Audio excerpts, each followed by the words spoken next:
Matt Whitaker, former U.S. Acting Attorney General. This is such a great conversation about America, our future, what's going to save our republic. We have a great football player. Matt Whitaker is here. Matt. They tried to bury me. They didn't realize I was a seed. It's a touchdown! Whitaker. Former acting U.S. Attorney General. Under President Trump. I'm going to be an unwavering supporter of law enforcement. Welcome to Liberty and Justice with your host, Matt Whitaker.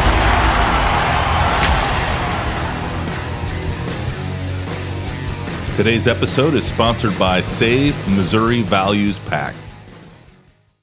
All right, welcome back. It's Liberty and Justice. I'm your host, Matt Whitaker. I have a special guest, Rob Henneke from the Texas Public Policy Foundation. It's great to see you. Matt, thanks for having me. Great to be with you. We got to quit meeting like this. I know. I feel like everywhere I travel, you are usually there representing not only your organization, but really, I see you as like the state of Texas. I mean, do you feel like you have to defend and protect the whole state from the Biden administration? Well, given the breadth of the attack, I mean, it is on all fronts. And so with the Texas Public Policy Foundation really being the engine in the conservative legal movement in Texas, we're fighting it all. We're fighting on the border. We're fighting it in the classrooms. We're fighting the attacks on our liberty at home and at the state. And so just like you and I, we're both running towards that fight where we find it, which is everywhere these days.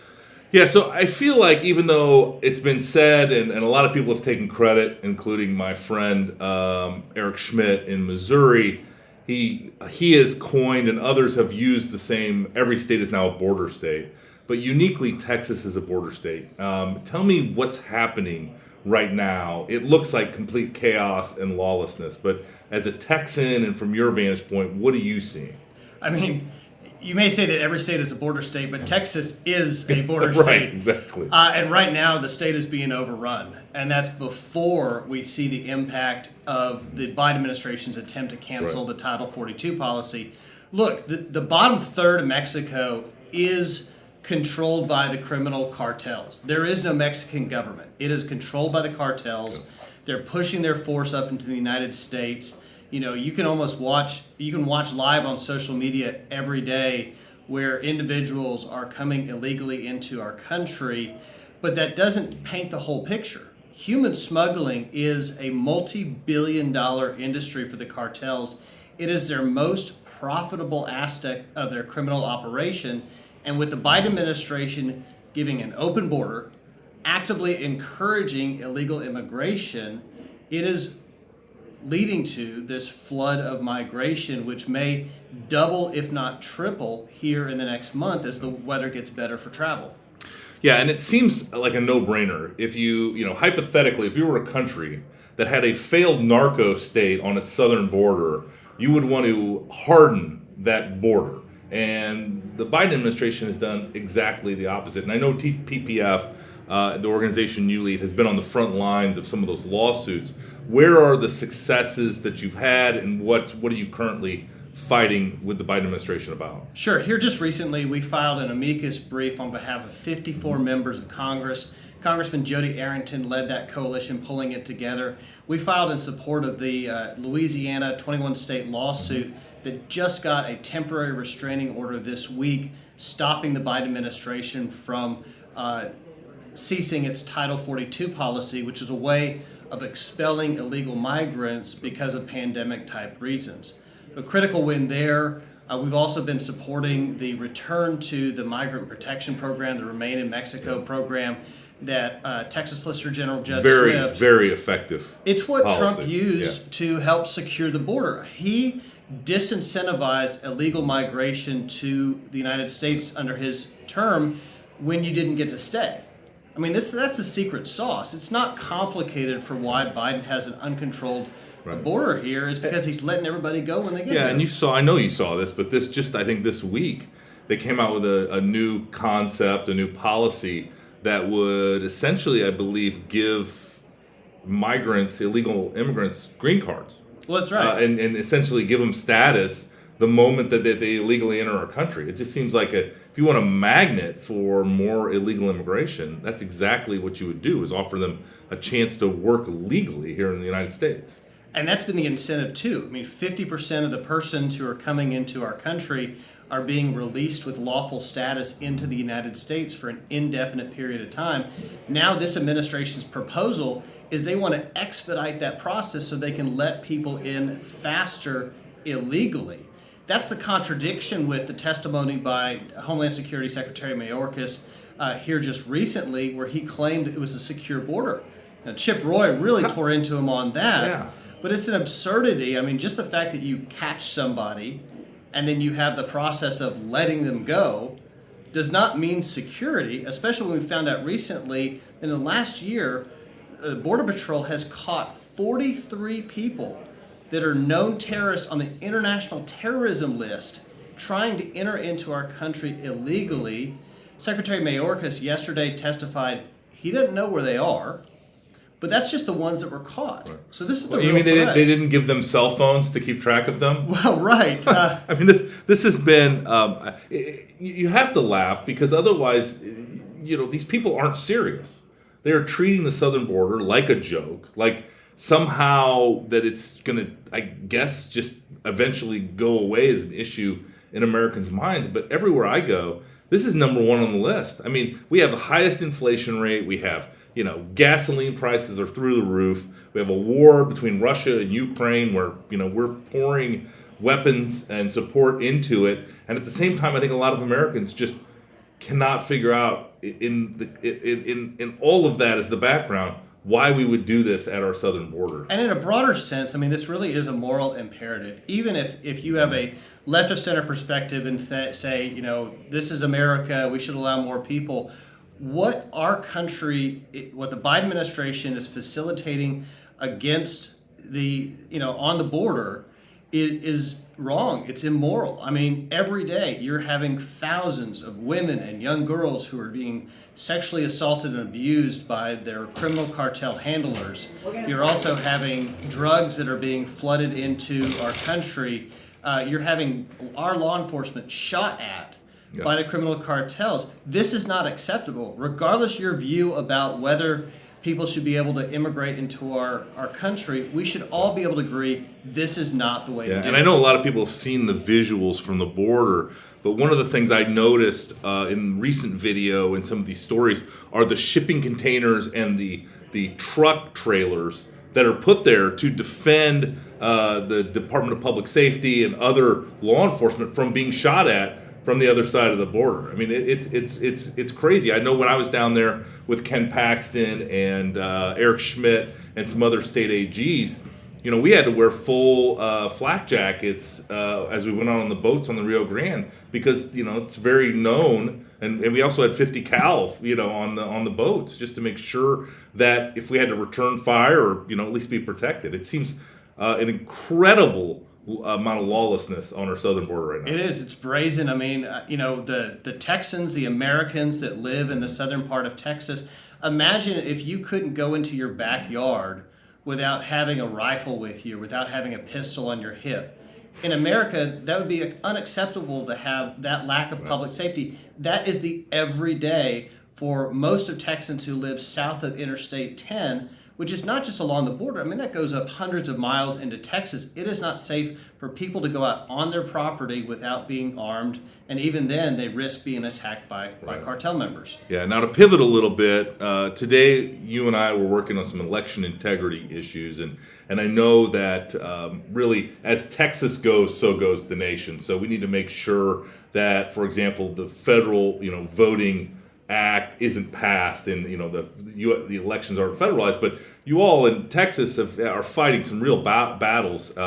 Talk about a little bit what TPPF has been working on in Texas and passing SB 1, which I believe is the state cleaning up some of your elections and some of the fraudulent or opportunities for fraud and that was available in Texas before this bill was passed. Texas was under attack in 2020. The left came in. They wanted the vision of turning Texas blue. They came in. They sued the state. They tried to use the local elections process to really, commit fraud. Now, thankfully, we had Greg Abbott. We had Ken Paxton that fought back, won those cases, but it really exposed some vulnerabilities in our election system. So in the 2021 legislative session, we passed a omnibus election reform bill to fix some of those problems that were exposed. For example, one of the voter integrity provisions that we passed, which TPPF supported, helped to author, requires that you have to have a voter identification if you're going to vote by mail. We've had voter ID for voting in person forever. Right. It applied the same principle for someone who casts their ballot by mail. So now the left has come in and they've sued Texas over the election reforms that we were able to enact last year. Now, through my litigation center at the foundation, we've joined those lawsuits in partnership with the Texas Attorney General's office to make sure that the election integrity measures we fought so hard to get into law are actually allowed to stand, and to make sure that our elections provide for free and fair outcomes. Yeah, make it easy to vote and hard to cheat. Absolutely. It's that simple. I think a lot of Americans, I think 85% of Americans believe that there should be voter identification. I mean, you need an ID to buy a beer, to get on an airplane. I mean, there's so many other basic and ordinary things in our lives require a picture ID. It's surprising to me that the left, and it's the extreme left, that want to make it easier to cheat, don't want these, sort of legitimate and valid election protections in place. A major vulnerability that's out there is when you have voting by mail, where you're separating the voter from the ballot. And everything we can do to make sure that one person, one vote means that it's the voter's vote that's counted, and not some ballot harvester, not some politicera, not some partisan operation that's out there stealing ballots and coercing people to vote, will mean that our elections are can be relied upon, have integrity, and that it's a fair set of rules that applies for parties on both sides. Yeah, and I know TPPF is thought of sometimes as a think tank, as one of the original sort of state policy centers that was moving the conservative movement to sort of its current ideological home, which is what you've seen be successful in states like my home state of Iowa. Has used a lot of the concepts that TPPF came up with, implemented in Texas, and then it's spread across the country. I heard you say that about 15 other states, you're projecting your policy ideas into 15 other states. I want to talk a little bit about that work, and is TPPF becoming a national policy think tank, or are your ambitions not that strong? Well, we'll always be a Texas-based think tank, but so as goes Texas, so goes the United States. As so goes the United States, so goes the world. So, you look at the economic success of Texas. We talk about the Texas miracle. It didn't happen by accident. And over the past 15 years, where Texas has led, it's been largely in enacting research and policies that have been advocated for by the Texas Public Policy Foundation. But now that we have that model of success in Texas, we have years of proving how these policies increase prosperity, increase liberty, increase for economic success. We're working to go to other states to help them to pass the same laws. We're up in Montana right now working on a conservative agenda of healthcare reforms. We're working in And do you do that as TPPF, or do you work with the Montana Public Policy Foundation? Or how do you do that? How do you project that national power? We do it in both.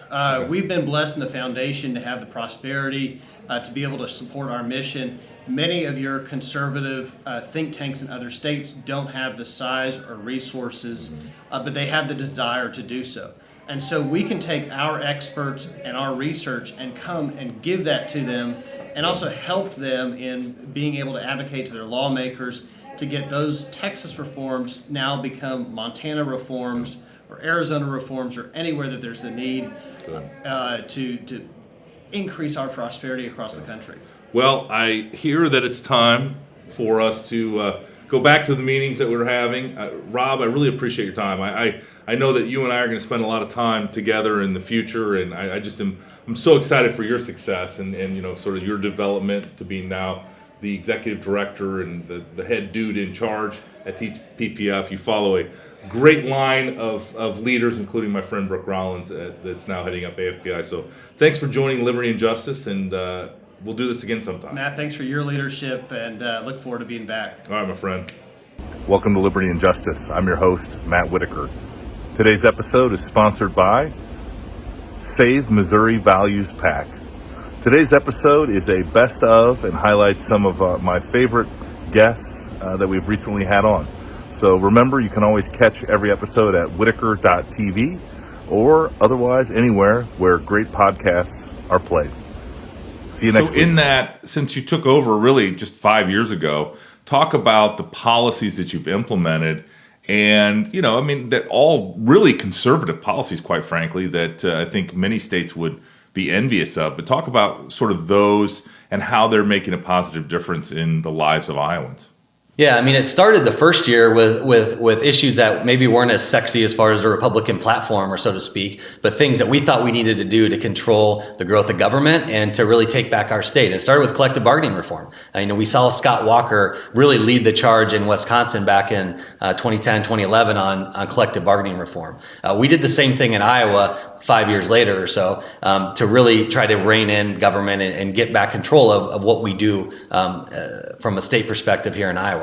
But then it went on to, we were working on election laws way before it was cool. It became cool 4 or 5 years later, but implementing things like voter ID, and really trying to reform our election laws that have really been out of control with the Democrat trifecta, and reining it in to try to cut down the wage, fraud, and abuse. And so it started with issues like that, but continued with things like tort reform, workers' compensation reform. But then after we started to get the state turned around from inheriting a deficit to now we're running surpluses, now we have the ability to go try to change the tax code and try to make investments where needed, but cut taxes where needed. And so that's where, 5-6 years ago, we took over a tax code that was probably the worst in the country. And that's not hyperbole. We had like the 49th or 50th highest tax rate in America. And so we really wanted to set us on a path to be competitive with taxes.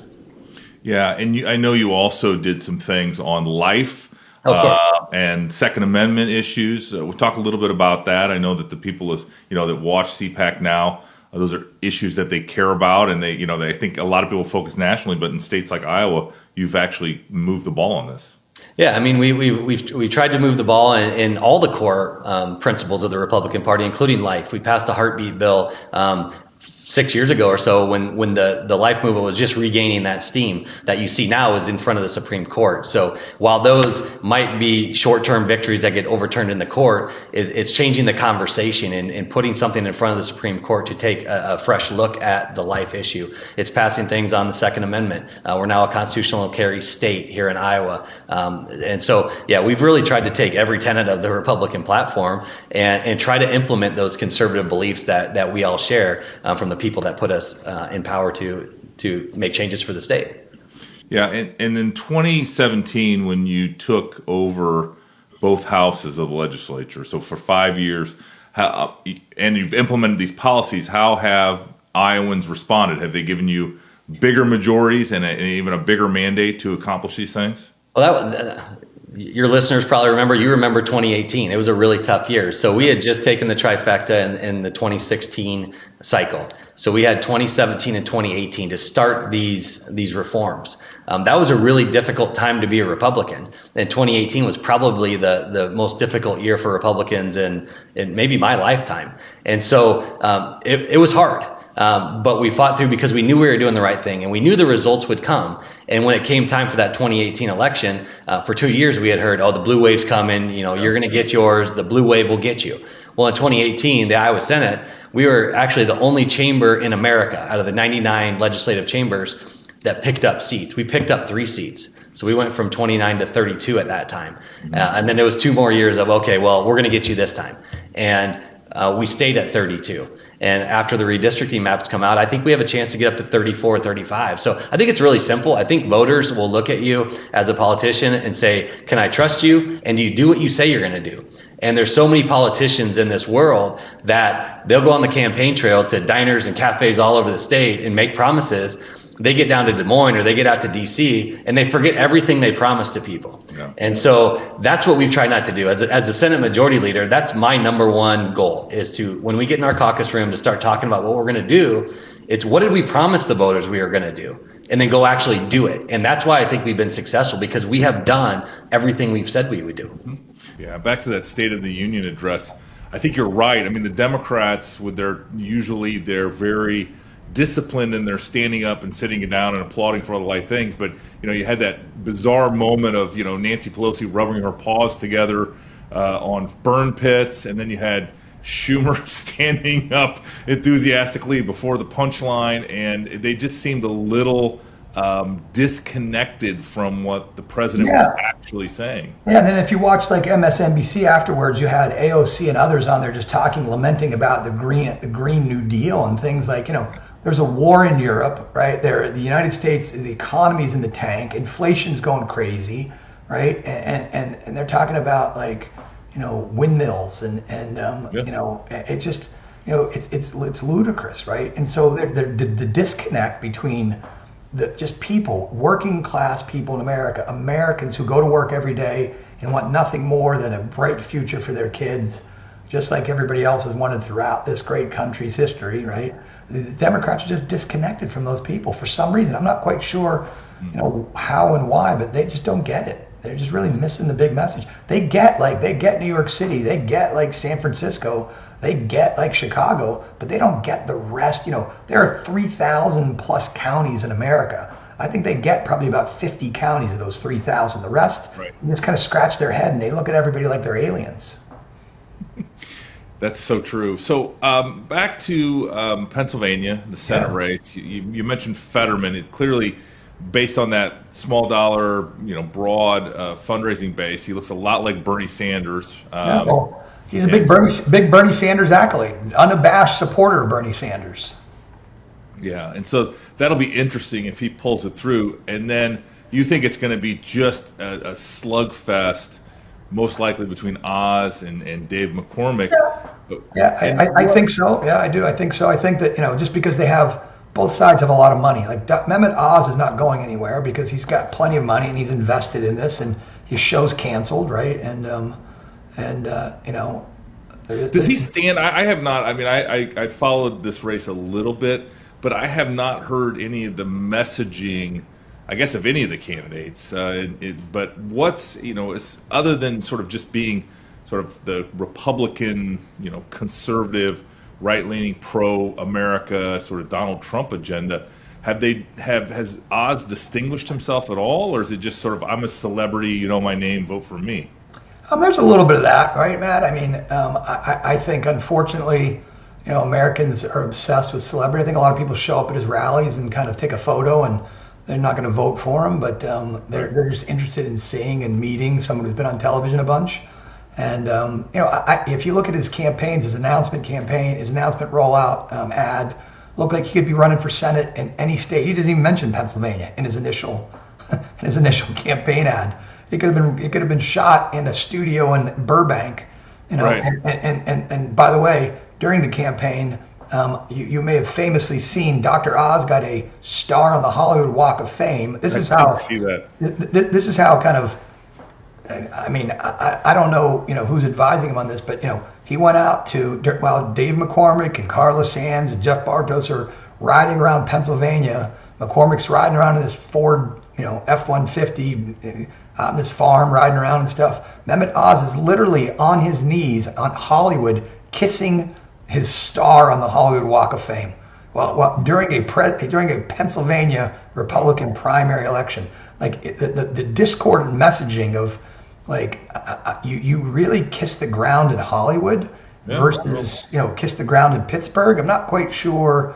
The famous Donald Trump. I'm not sure I'd kiss the ground either place, but probably Pittsburgh would be more. I'm a born and raised Yinzer, so that's I'm kissing the ground in Pittsburgh anytime. But that just shows the disconnect. I think that.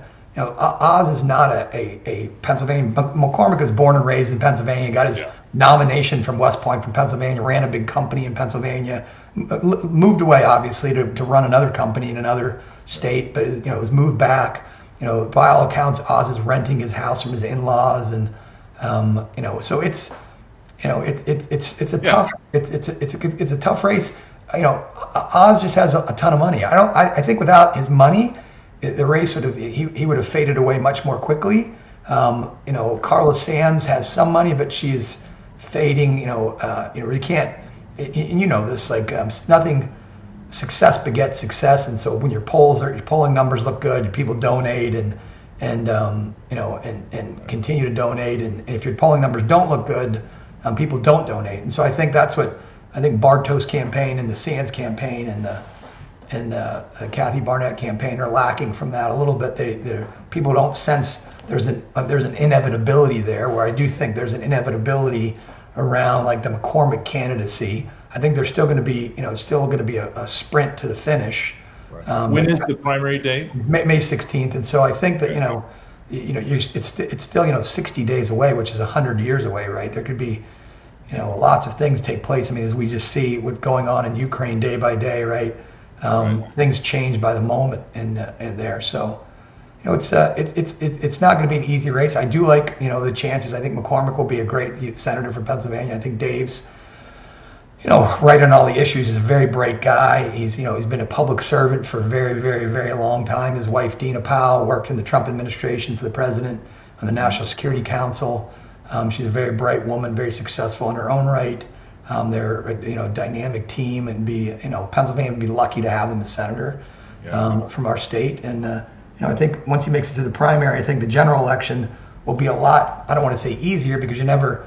There's two ways to run an election. I've always been told: scared and unopposed, right? And so, but I do think the general election will look different, have a different feel and complexion than this primary. The primary, the issues are kind of they all, the Oz and McCormick and Barnett and Sands, the issues are pretty, the people's positions are pretty similar, not too dissimilar on all this. So it's really about, who do you think is going to do the best job? Who's going to represent you the best?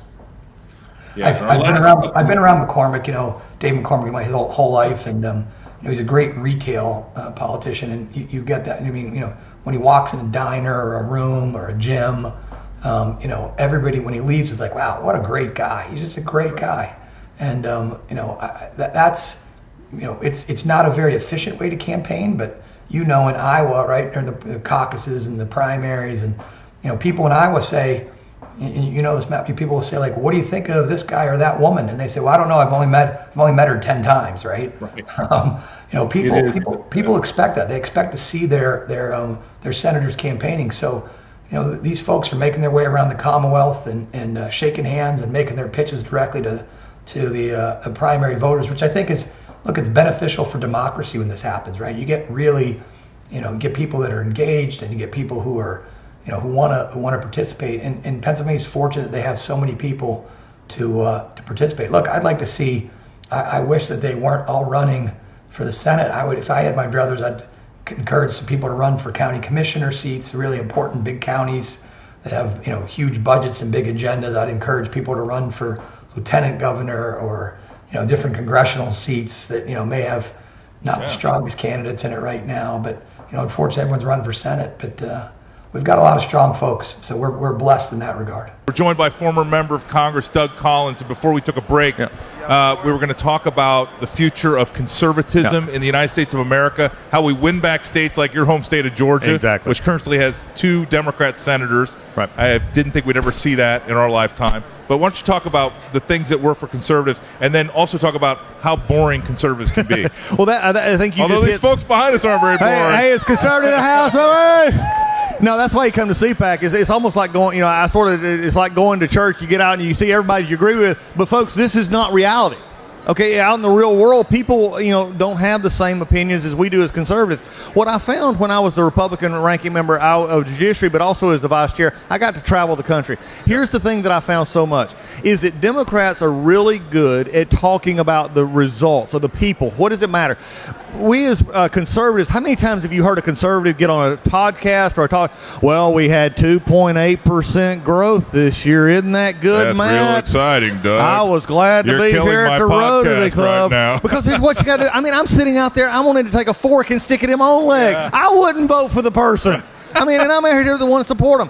Here's what you got to do. When is it like this? And I'll go back to one. And when we did the Tax Cut and Jobs Act, which actually helped people, I heard so many of my colleagues going out saying, here's how much the stock market grew. Nobody on Main Street cared about how the stock market grew. If it did their 401k, great. What they cared about was their job. They cared about their kids. They cared about their family.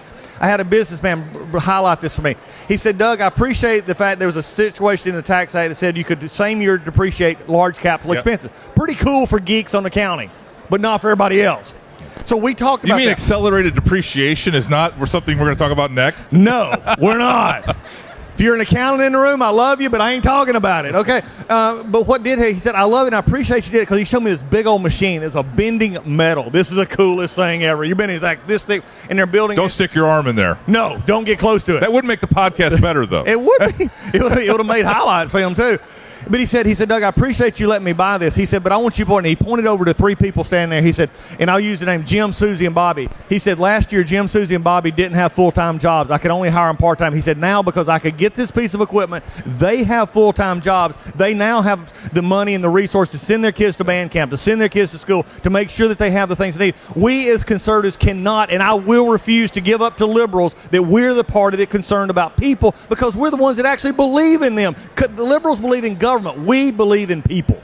You're right. That is so true. And that the people are sovereign. Yes. And the people should control their own destiny and succeed or fail on their own terms. Right. And this is so important. And you're right. I think sometimes the messaging is not as effective as it could be. The messaging needs to be not only are we fun, like the folks here at CPAC, as you see, but in addition to being fun, our ideas work. And I think of my home state of Iowa, where they just cut taxes by 50%. Right. Income tax is 50% on the way to go to zero. Yep. That is money in the pocket. And now with Joe Biden's inflation tax, where gas prices are through the roof, bread, beer, which I care about a lot, and all those expenses, are increasing in Americans' lives. So more money in your pocket, a better life for your family, a future for your kids that they can succeed on their own terms. That's what American people care about, and that's what conservatives care about. Oh, exactly. Look, understand something. And I want this because the liberals will take what we say and they move it off a little bit, and they say, well, government. Liberals, will say conservatives hate government. They don't think. No, government has a role. The founders actually set a policy for how our government should be limited and functional. The rest of it should be left to us. And I think this is the part. It says, life, liberty, and what does it say? The pursuit of happiness. It don't say the guarantee of happiness. I don't want a guarantee of happiness because if the government had to guarantee my happiness, they have to guarantee your happiness.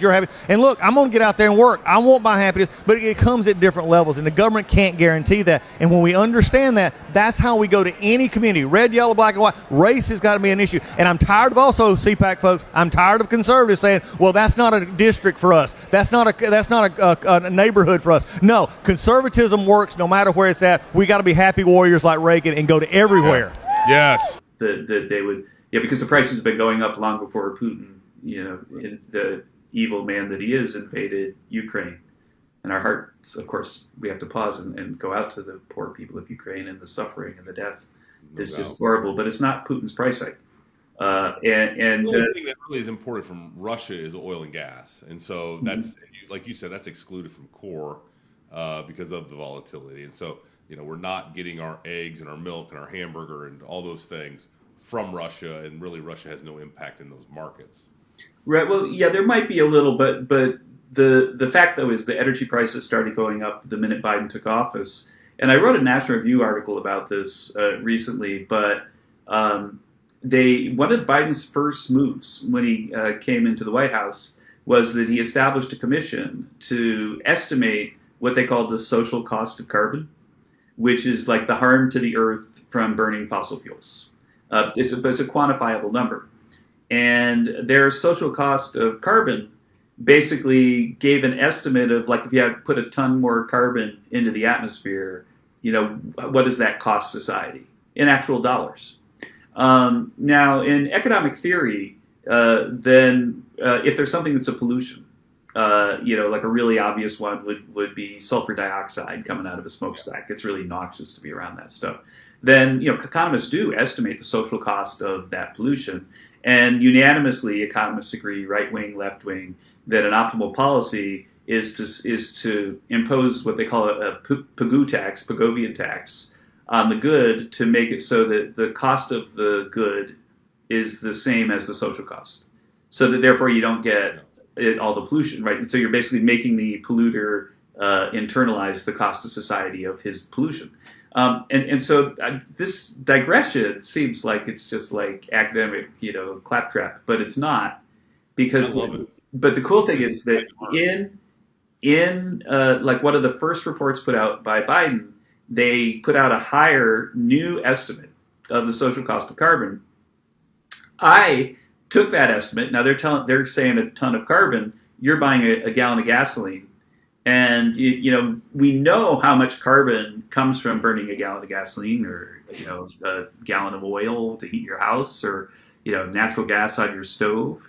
And so what I did in this article at National Review, very easy to find, the title is Mission Accomplished, is I estimated what the price of oil would be if the Biden administration were able to get oil producers to internalize the social cost of carbon. Or to put it another way, what is the Biden administration's target oil price? They printed it. They put out a report and said, okay, our target oil price is blah.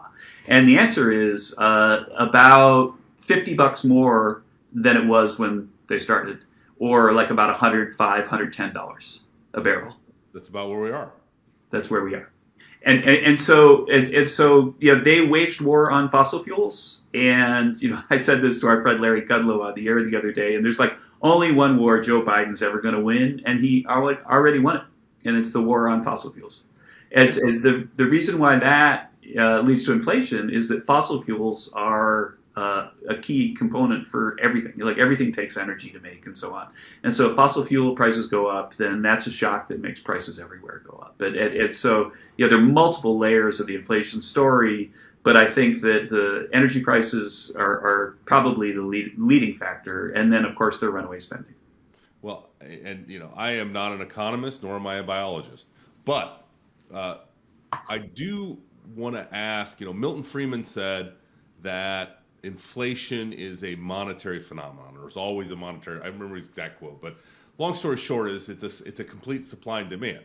The more dollars you put into the system, chasing fewer goods, and inflation goes up. Is that at least part of what we're seeing here because of the $6 trillion that was spent in the first year of the Biden administration? That all of that cash sloshing around has driven up the prices for these goods. I mean, I understand that obviously the carbon regulation certainly is a piece of that, but can most of it be explained just by the oversupply by the Fed, especially, and the monetization of the debt and all those types of things that just you nailed it. And I can say, by the way, that I'm right now at the Hoover Institution, and right where Milton Friedman was for a long time, and right near his office. My office is right near his office, and I was friends with Milton, knew him really well. It's like talking to Milton, dinner with him, realizing a lifelong goal of talking to Milton.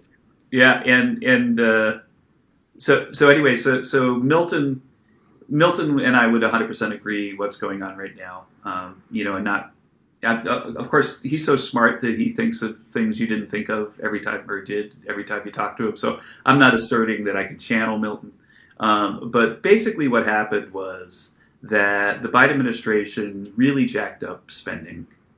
And they did it at a time when they didn't need to anymore because the economy was recovering already. Like basically President Trump gave us two recoveries, one from COVID, one from Obama. And so the economy was fine when Biden took office. Now, it's true that President Trump did mail checks to people during the COVID crisis, right? But suppose that your income is $100 a month. And then I tell you can't go to work. And then if you don't go to work, you don't get paid. And so then suppose the government gives you $100 a month. Well, that's just enough to keep yourself going. And you don't have more money chasing fewer goods because basically you were going to have 100 before, you got 100 now, and we just filled the hole that we created because we told you can't go to work.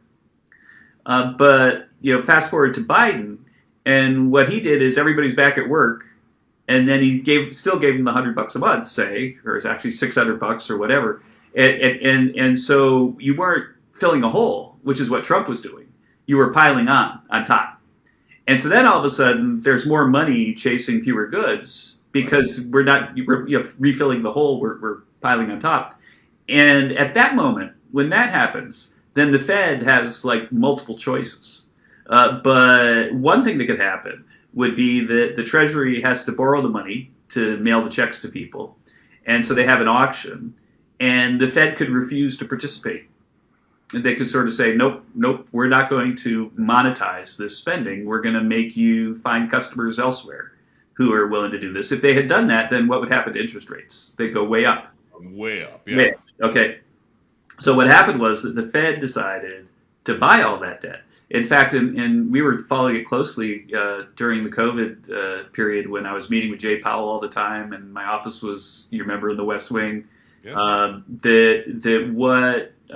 For some auctions, when we're borrowing money from around the world in order to mail checks to people, we had to buy like $150 worth of bonds at the Fed in order to sell $100 worth of bonds. Because basically what happened was that we were issuing so much debt that we were losing existing customers. Yeah. Right? And so the Fed bought an enormous amount of debt. And you saw it on their balance sheet. Their balance sheet absolutely exploded. Yeah, it went like that. So now what's happening, okay, and this is where the monetary phenomenon is. So now what's happening is that the Fed is printing money and it's giving it to the Democrats, and the Democrats are mailing it to people who are opening up their mailbox and finding these great checks from the government, and then they're going out and trying to buy things. And so this is almost exactly a helicopter drop of money. Right, you print money and you throw it out to people. A Ben Henneke type helicopter. Yeah, it's absolutely a real helicopter drop. But there's like one subtle difference. But since we're kind of doing a mini economics class, that unless you're like Superman and you can fly, there's no expectation that when you get a helicopter drop of cash that you're going to give it back. But in this case, the taxpayers have been mailed checks, but future taxpayers are going to have to pay it back. Right. So it's not exactly a helicopter drop. And so if people were fully rational, then they would say, oh, well, they gave me $1, but tomorrow they're going to take it back, so I'm not going to spend it. And if people, so in a perfectly rational world, it could be that this wouldn't have a big inflationary effect. But as we see, it did. Yeah, as we see, it did.